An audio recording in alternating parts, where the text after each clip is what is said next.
So, bumili ako mga peeps ng dalawang PS4 mystery box. So, within the two PS4 mystery box na yun, meron siyang tatlong games ng PS4. So, pag-uusapan natin in this video kung worth it ba talaga bumili sa Game Extreme na PS4 mystery box o hindi. So, without further ado, let's get started mga peeps.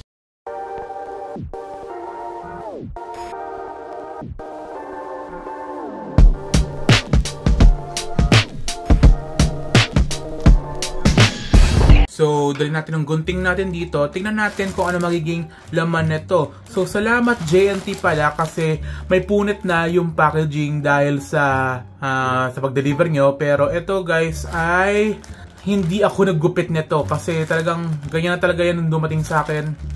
Buksan natin. At least mayroon tayo pambukas. Just stop! Huwag lang. Gupitin natin.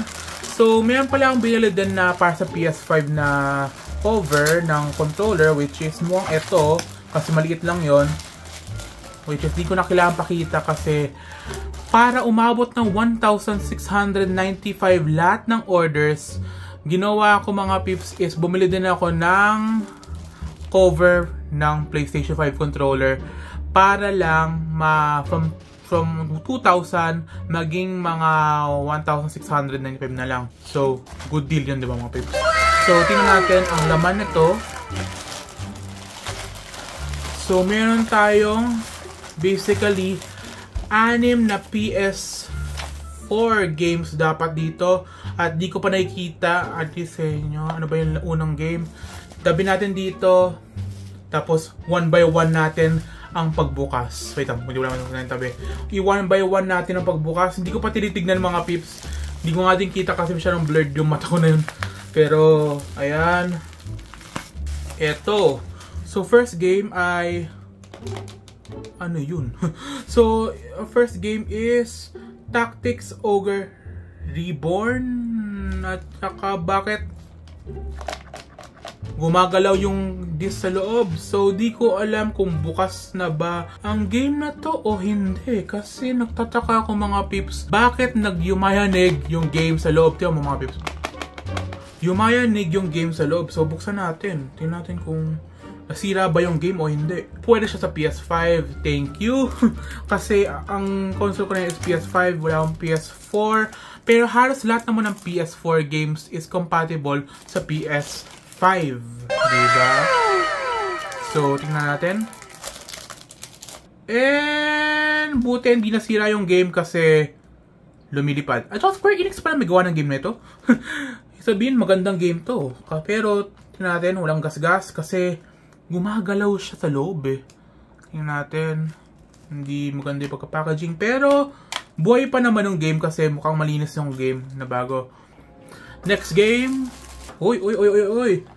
Theater Rhythm Final Bar Line. So, what game? Square Enix na naman. Parang merong ano tayo rito. Parang meron tayong nangyaring ano rito. Bakit po Square Enix yung mga games? At saka bakit yumayanig din siya na konti-konti?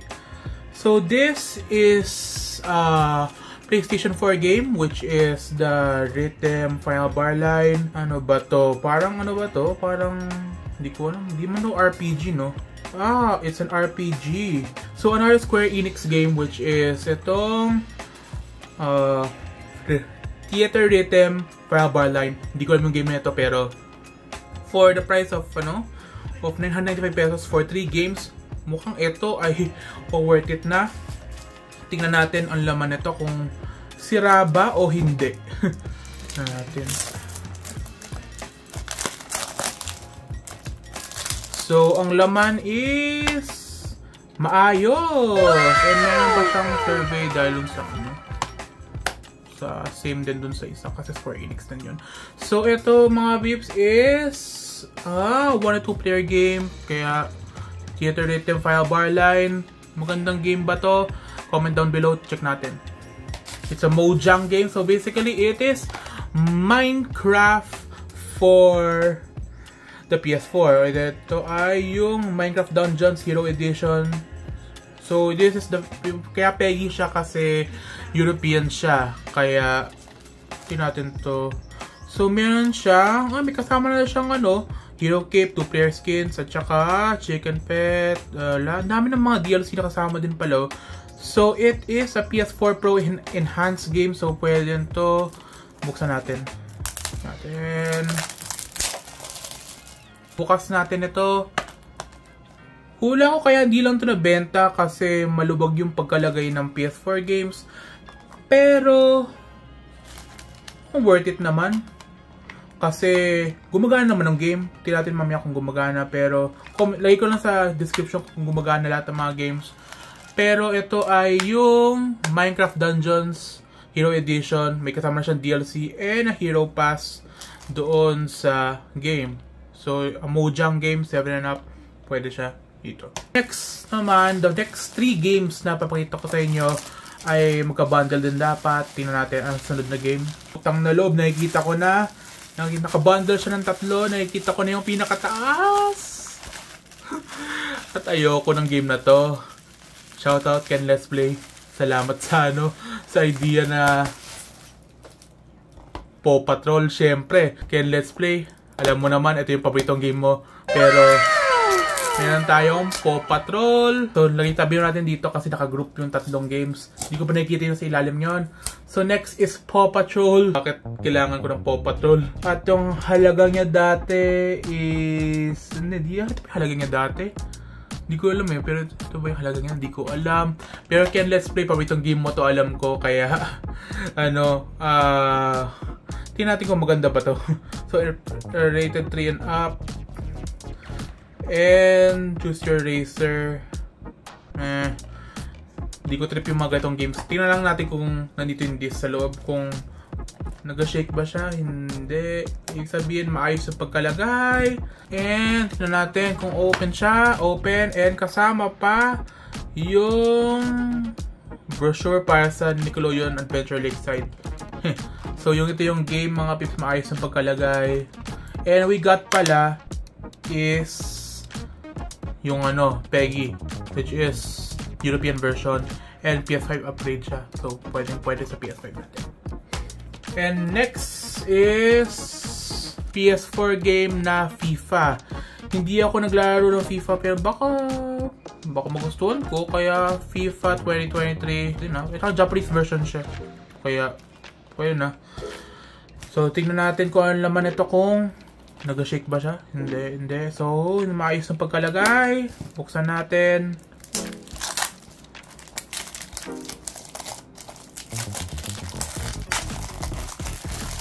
So, this is... Nandito yung Dream Squad. Meron tayong mga brochure. And the FIFA 23 game on PS5. So, mas maganda pa yung unang bundle na kuha natin na yung unang first 3 games natin. Nag-downfall na dun sa Paw Patrol kasi hindi ako naglaro ng ganon. Pero baka gusto nyo ng content na ganon. Sabihin nyo lang mga pips. So, FIFA 23 for PS4. And lastly, nakikita ko na ito, Digimon Survive. So, I don't play Digimon mga pips. At bakit? May presyo pa siya na 1,450. So, I got a deal, mga pips. Kasi, mystery games na hindi mabenta-benta, pero napunta sa kamay ko. So, this is a Digimon game for the PS4. Tingnan natin kung may laman ba siya, mga brochure, mga ganon. Nag-shake siya. Nag-shake! So, ito ang final game natin, which is Digimon Survive for the PS4. Worth it ba talaga maganito? At bakit kailangan 700 megabytes na storage lang? Sabi mababa ba yung game na to? Pero hindi ako naglaro ng Digimon. Pero pwede na. Buksan natin. At lumipad pala yung disc na naman. Ito yung disc. Tingnan natin kung may gas-gas. May dumi lang pero pwede na. So, these are first-hand games mga pips. Kaya, huwag nyo isipin na second-hand to kasi GameX Team, they don't sell second-hand games. So, for the price of 1,695 for all of these. So basically maganda mga pips bumili rito, pero don't expect na ito din makukuha nyo kasi alam nyo naman, Shopee. So yun lang guys mga pips, maganda yung mga games na ito, and baka gusto nyo mga pips pakita ng mga PlayStation 5 content, baka gumawa ko soon, pero ito muna mga pips yung laruin ko kasi alam nyo naman kung backwards compatible siya sa PS4, kaya worth it talaga mag PlayStation 5. So yun lang mga pips, salamat sa panonood sa dulo ng video na ito. So like and subscribe mga pips kasi nakakatulong to, and peace out, bye mga pips.